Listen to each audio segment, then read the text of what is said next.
Veja o que Paulo escreveu na sua carta aos Efésios, capítulo 5, verso de número 15 e 16. Paulo escreveu assim: tenham cuidado com a maneira como vocês vivem. Tenham cuidado com a maneira como vocês vivem, que não seja como insensatos, mas como sábios. Não vivam como tolos, insensatos, mas vivam como sábios. E ele continua: aproveitando ao máximo cada oportunidade. Aproveitando ao máximo cada oportunidade. Porque os dias são maus. Paulo está dizendo: vivam de forma inteligente. Vivam como sábios e aproveitem cada oportunidade, porque os dias são maus. Qual seria o primeiro conselho que pode fazer com que a sua casa seja realmente um santuário emocional, seja uma central terapêutica do amor, seja o lugar da manifestação da bênção de Deus? Primeiro conselho: não deixe para amanhã o que você deve fazer hoje. Dá para repetir comigo? Não deixe para amanhã o que você deve fazer hoje. Jesus contou uma parábola no Evangelho segundo Lucas, capítulo 16. Ele disse que havia um homem rico e um outro pobre, chamado Lázaro. O rico vivia na sua riqueza de forma displicente, vivia na sua riqueza de forma negligente. E o pobre Lázaro era posto na porta do rico, esperando receber algumas migalhas que caísse da mesa do rico. E ele tinha o seu corpo coberto de feridas purulentas. E ele só contava com a solidariedade dos cães que vinham para lamber suas feridas, amenizando um pouco a sua dor. E o rico indiferente passava pelo pobre e não lhe dava a mínima importância. Mas um dia, o pobre Lázaro morreu e foi levado para o céu. E o rico morreu e foi para o inferno.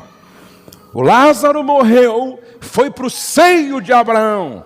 O rico morreu e foi para o inferno. E esse homem rico no inferno fez 3 coisas tarde demais. Primeiro, ele orou tarde demais, quando o tempo de orar havia passado. Pai Abraão, pede para Lázaro molhar o dedo, a ponta do dedo na água e refrescar a minha língua, porque eu sofro nesse lugar de tormento. Tarde demais. O tempo de orar havia passado. Ele fez uma outra coisa tarde demais. Ele reconheceu o valor de Lázaro no inferno. E ele fez uma terceira coisa tarde demais. Rogo-te, pois, ó Pai, que o mandes à casa de meu pai, pois tenho 5 irmãos, para que lhes dê testemunho, a fim de que não venham também para este lugar de tormento. Ele lembra do pai, da sua casa, no inferno. Ele lembra do pai, da sua casa, dos seus irmãos no inferno. Amados, é um perigo quando a gente vive aqui sem se preocupar com a eternidade.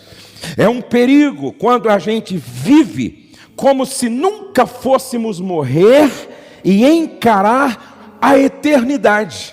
A eternidade existe. E a forma como a gente vive aqui vai determinar qual será a nossa eternidade.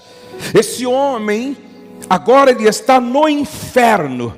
E eu acredito que nenhuma outra dor seja pior do que a dor do remorso. Sabe aquele tipo de dor? Por que eu não fiz? Por que eu não enxerguei antes? Por que eu não tive uma outra atitude? Por que eu não levei a sério o que me foi dito? Por que eu não me preveni? Por que eu não prestei atenção naquilo que estava diante de mim? Agora ele ora, mas não adianta mais. Agora ele lembra que Lázaro tem valor, é importante, mas não adianta mais. Agora ele lembra do pai, da casa do pai, lembra dos irmãos, mas não adianta mais.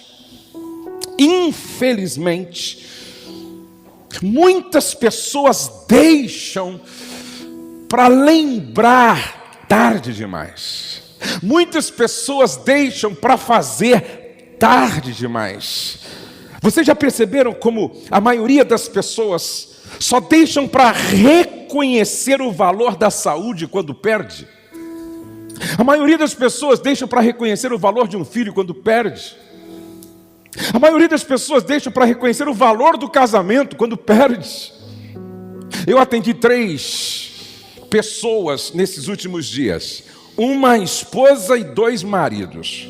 Aquela esposa foi embora de casa e a mãe dela me procurou desesperada, dizendo: pastor, não tem como o senhor ligar para minha filha para ver se ela vai lá para casa de recuperação de casamentos. Ela está fora de casa há 1 mês, não quer mais voltar. O marido está desesperado. Pastor, fala com a minha filha.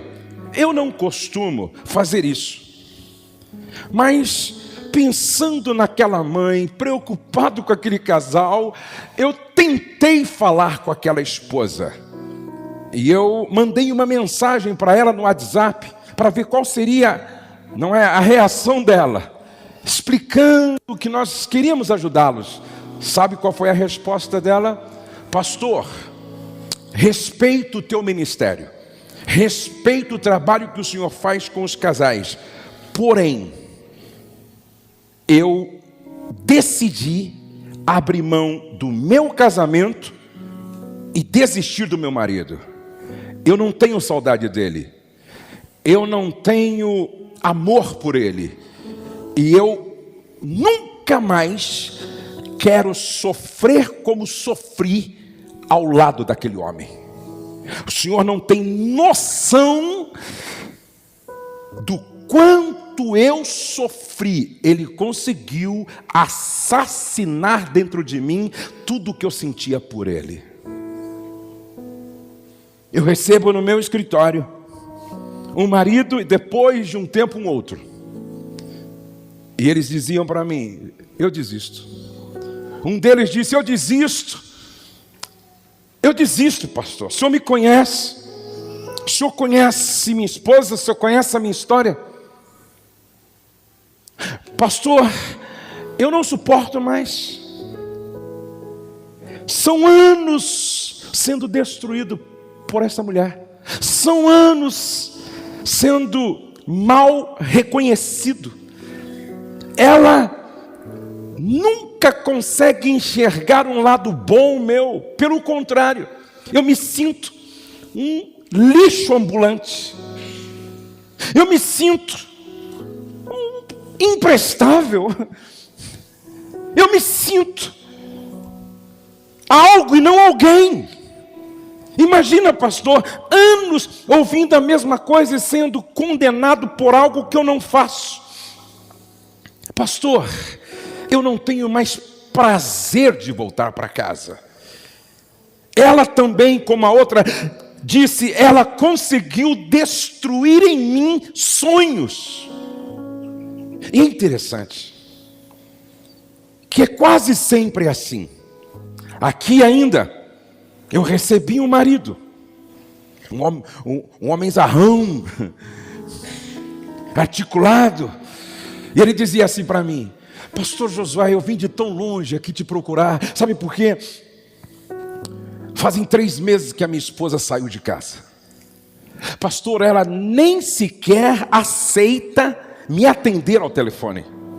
Faz 3 meses que eu não ouço a voz da minha esposa. E ele começou a chorar e dizer assim para mim: tudo que eu quero, pastor, é que ela me dê uma chance para eu provar para ela que eu mudei. E aí ele dizia assim para mim: pastor, nesses 3 meses eu já emagreci mais de 20 quilos. Eu perdi a vontade de comer.